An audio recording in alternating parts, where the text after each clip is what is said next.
रिंकू, तुझं खूप खूप स्वागत आहे आवाज इंडियामध्ये. आणि तुला लोकशाहीर विठ्ठल मोग फाउंडेशनतर्फे हा मृदुगंध पुरस्कार प्राप्त झाला ना. काय भावना आहे, कसं वाटतं तुला? अर्थात छान वाटतं. कोणताही पुरस्कार मिळाला की एक शाबासकीची थाप मिळाल्यासारखं वाटतं आणि खूप आनंद आहे की आज मला हा पुरस्कार मिळाला. आणि ह्यानंतर म्हणजे इतके अवॉर्ड्स मिळाल्याच्या नंतर सुद्धा हा अवॉर्ड एक फार स्पेशल अवॉर्ड आहे, जो फार कमी नवोदित कलाकारांना मिळतो. तो अवॉर्ड तुला मिळाला आहे. सो हा पुरस्कार तुला घरी नेताना काय भावना आहे? एक जबाबदारी वाटते आणि असं कुठेतरी वाटतं की आपण खरंच काहीतरी चांगलं काम केलं असावं, म्हणूनच हा आपल्याला मिळतो आहे. आणि अर्थात आनंद होतो, पण अवॉर्ड मिळालं की माझं खरं तर 10 मिनटापुरतं ते सेलिब्रेशन असतं. घरी जाऊन मी ते ठेवलं की मी विसरते की हे सगळं काही माझ्या अवतीभोवती घडलं आहे. आगामी सिनेमा नेमका कोणता पाहायला मिळणार रिंकू राजगुरूचा आमच्या प्रेक्षकांना? आशा नावाची माझी फिल्म येते 19 डिसेंबरला.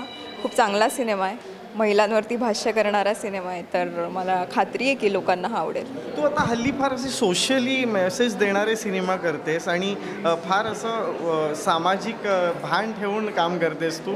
म्हणजे हे निवडक असे सिनेमे तू नाही, मला खूप रोमॅन्टिक फिल्म करायची पण इच्छा आहे, पण जेव्हा लोक माझ्याकडे येतात तेव्हा असेच सिनेमे घेऊन येतात आणि मला आनंद आहे की लोकांना असं काहीतरी चांगलं काम माझ्यासोबत करायची इच्छा आहे. तर चांगलं कामात आपला एक छोटा हातभार असेल तर काय वाईट आहे.